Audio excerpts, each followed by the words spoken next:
The C-47s that carried America's airborne assault to Europe lifted into the haze of June 5, 1944 with a fact no one on board could see yet. Some men on those aircraft would never be found again. Not wounded, not captured, not buried. They would simply vanish after the jump, erased in the dark before D-Day began in daylight.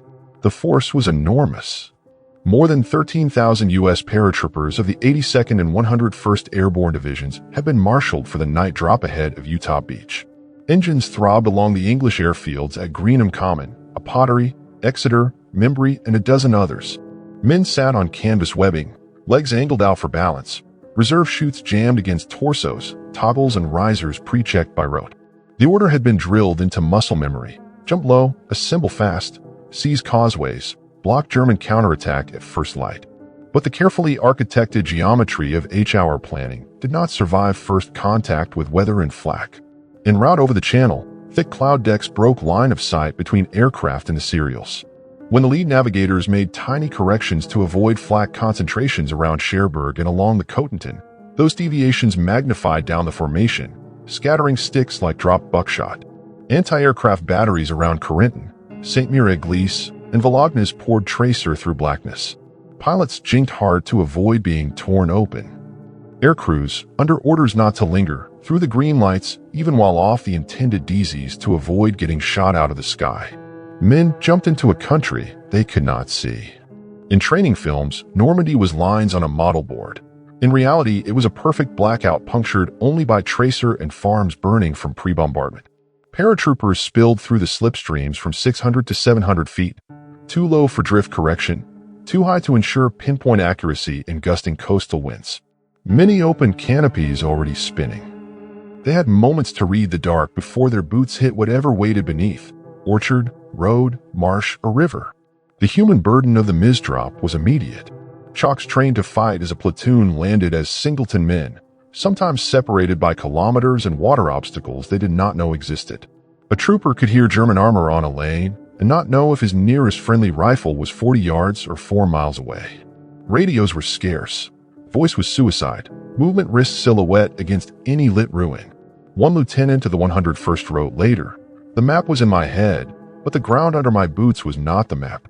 I had the picture, but God had shuffled the puzzle."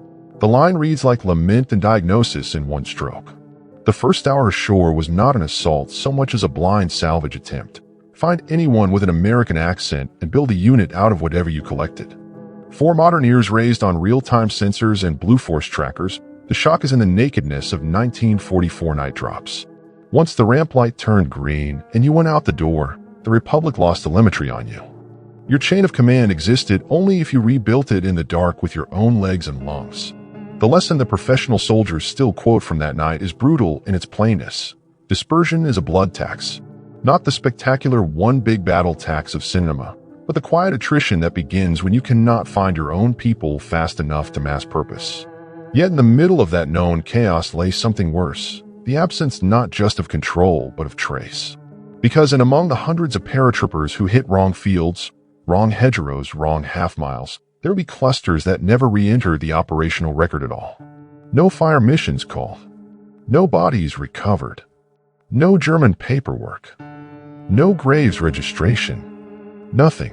By dawn of June 6th, when the Airborne Command Post began tallying its fragments, who returned, who fought, who was missing, the first thin line on what would become one of the war's most persistent micro-mysteries was drawn. Some sticks had made the jump into France and then departed the ledger of history within hours. And among those unreturning fragments was a platoon from the 82 Indies 508th Parachute Infantry Regiment, last known alive in the door of a C-47 over the Cotentin, whose track disappears clean after the drop. The effort to follow their ghost trail begins in the next chapter, at the first French ears that heard them, and then heard nothing more. The platoon believed to belong to the 508th PIR was last seen in the air, a stick pushed out under flak scatter somewhere east of the Murderet River, likely between Amfreville and Gourbisville. Men from adjacent serials later recalled only a smear of tracer, and then silence in the direction that stick drifted. There is no surviving testimony of them on the ground, no radio call-in, no flare, no echo in the net. French civilians in the zone would remember something, though not enough to solve it. In post-liberation interviews, 2 families in a stone hamlet recalled hearing a short burst of automatic fire near a hedgerow line before midnight, then nothing further. No grenades. No wounded cries. No follow-on. The auditory picture is of a contact so brief it could have been a probe, a one-sided ambush, or even mistaken fire by men who immediately moved. The tactical pain baked into this puzzle was structural. The platoon, if mis-dropped east of the river barrier, had jumped behind German echelons not meant for first contact. Without a map-corrected fix, they could not rationally move west to link up across the Murderet's flooded bocage without risking a daylight choke point under machine guns. By doctrine, they should have hidden, assembled, and pulsed intelligence back toward the regiment. None of that occurred in the record. A diary scrap from a neighboring company commander, written on D+3, is the only contemporary note acknowledging them. There is a hole in our line where men should be. Not Kia, not POW, simply unaccounted. If they died here, there would be metal.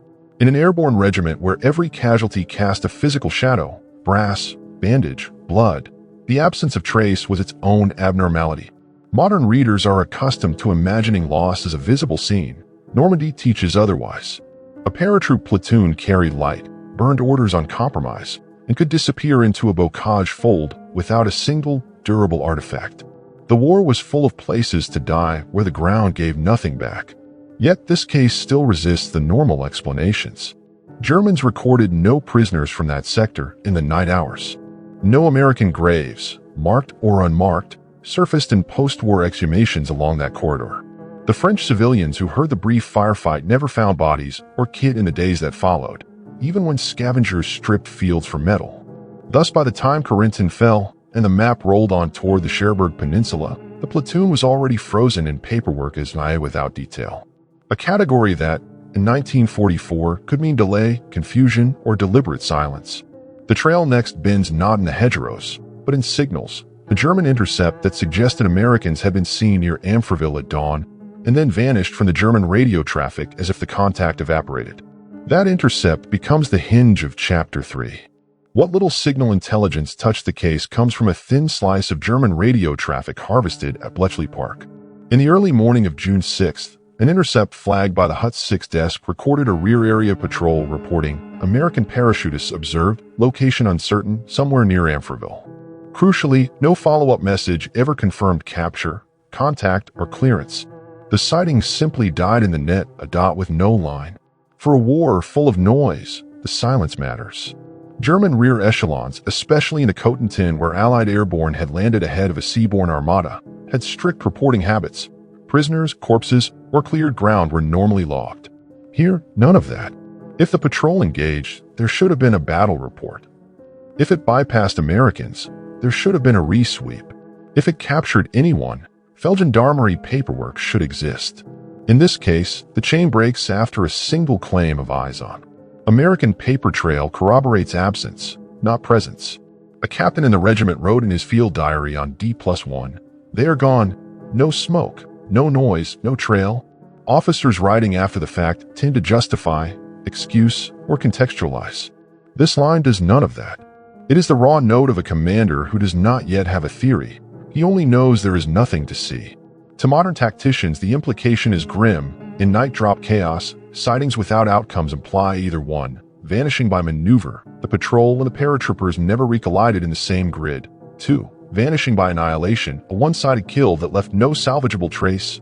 Or 3. Vanishing by removal, men taken or moved under conditions that produced no radio or paper shadow. None is comfortable, but only one explains the double silence. Neither side talks again.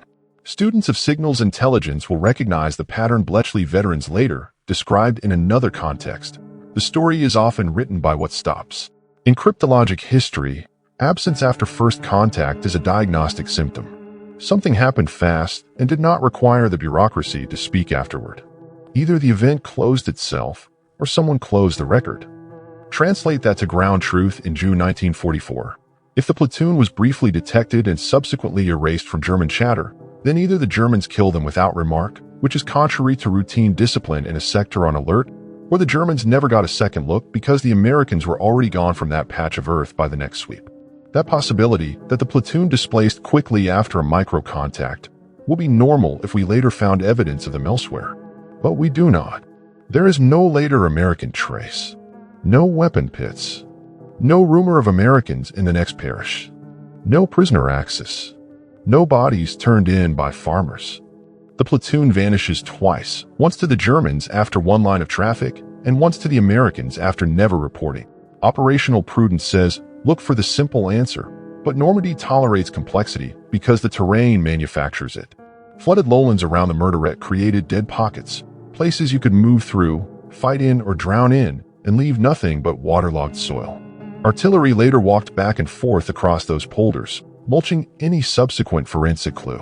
To ask for a trace is to ignore what 105s do to fragile evidence. Yet professionals who study the MIA docket note that this case violates the statistical gravity of mass. Most missing airborne personnel in Normandy re-enter the record somewhere, as a body, as German paperwork, or as a late post-war find by farmers or ORHG teams. Here the record never re-enters. That makes the case one of the tiny tail events, the set where disappearance is not delay, but endpoint. There is a modern analog in data analysis. You look for unclogged pipes. Normal war produces paper, metal, bone, rumor. Where all of those fail, you are not looking at less evidence. You are looking at a phenomenon that was structured never to emit evidence after first contact, or was cut off so cleanly that no downstream emissions existed to harvest. The distinction matters going into the next chapter. For if the Germans did not close the loop by killing or capturing them in a documented way, then the disappearance either occurred beyond German censors or outside normal reporting channels. That is the junction where post-war investigators later collided with an idea far more politically awkward than lost in bocage, that some sticks may have been under compartmented tasking not meant to leave recoverable trace on compromise. The paper that points in that direction does not live in June 1944 logs. It surfaces years later in declassified files. We turn there next because the absence inside the battlefield record is precisely what forces the search outside it in Chapter 4. When the front rolled past the Cotentin hedgerows and the airborne bridgehead was no longer fighting hour to hour for oxygen, the forensic work began. June became July, and Graves' registration teams and regimental details walked the corridor east of the Murderette, not as scouts, but as bookkeepers of the dead. Their brief was simple: recover the missing, classify the ground, close files that could be closed. In the case of the 508th Platoon, nothing turned. No shallow trench with American webbing. No cluster of M1 clips or grenade pins. No German belt buckles or cartridge scatter that would testify to a fight. Even when GRS teams dug where French farmers reported hearing gunfire, the spade hit only chalk and roots. If there had been a firefight there, the earth should have held at least metal. Metal endures longer than men. The logic of battlefield archaeology is conservative. You do not need bodies to know a fight occurred.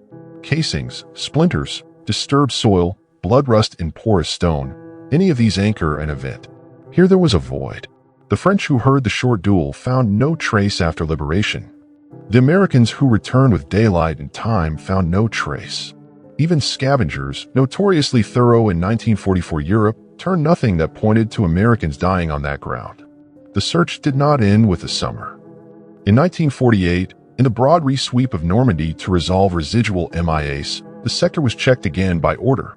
New probes, new interviews, new files cross-read against German surrender documents.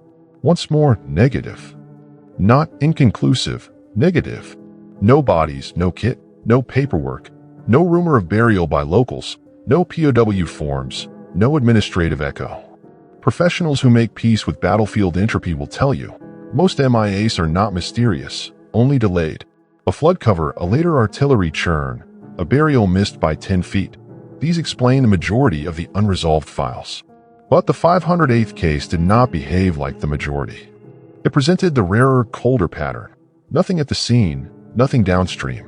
One post-action memorandum, and signed, preserved only as a carbon ghost in a divisional annex. Capture the unease in one line. This pattern is not consistent with a natural loss in place. The sentence did not elaborate, accuse, or hypothesize.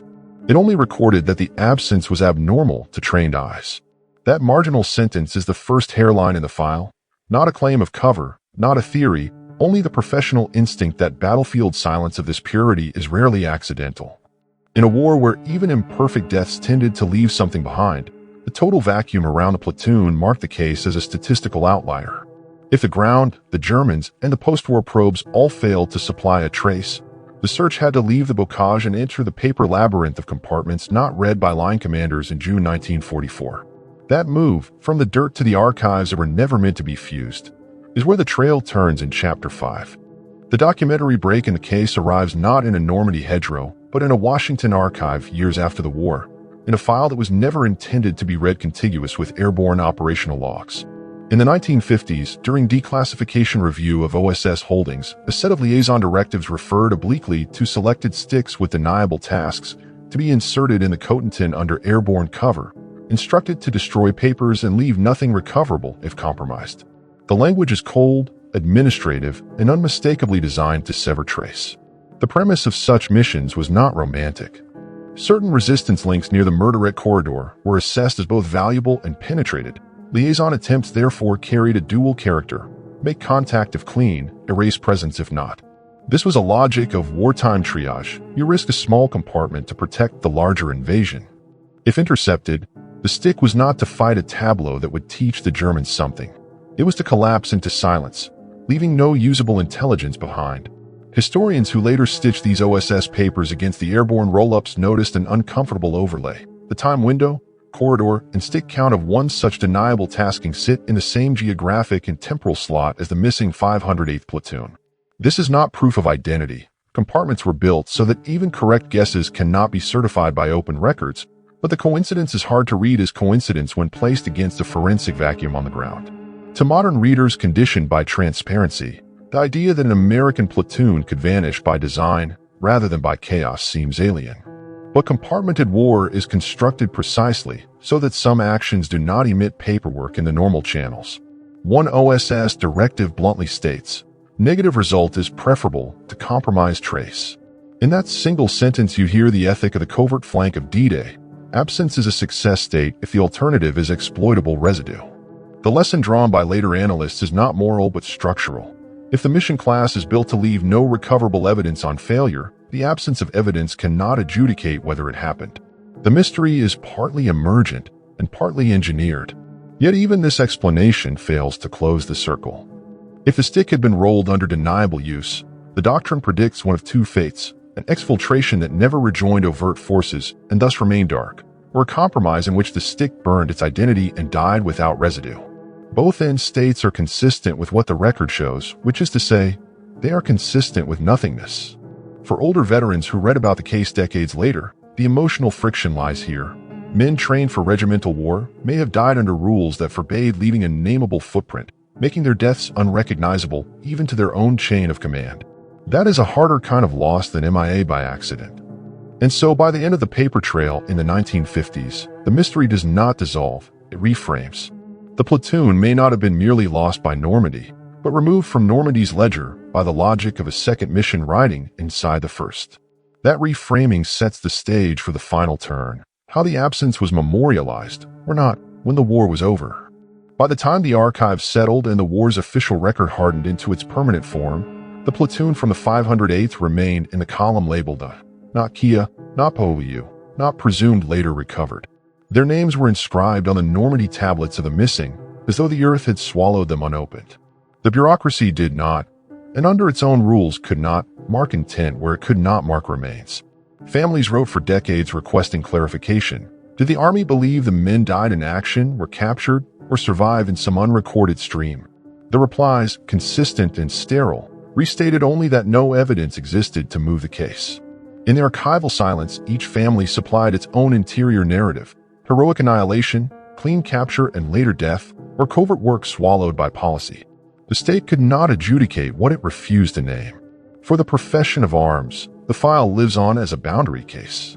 In one narrow corridor of the Cotentin, all the normal closure mechanisms of war, enemy chatter, friendly logs, forensic residue, post-war resweeps, return zero.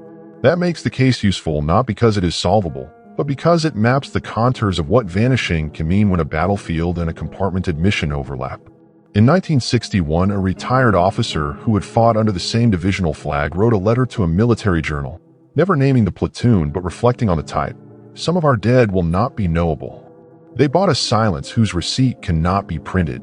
He was not arguing covert cause, only recognizing that some losses are made untraceable by the logic of the war they supported.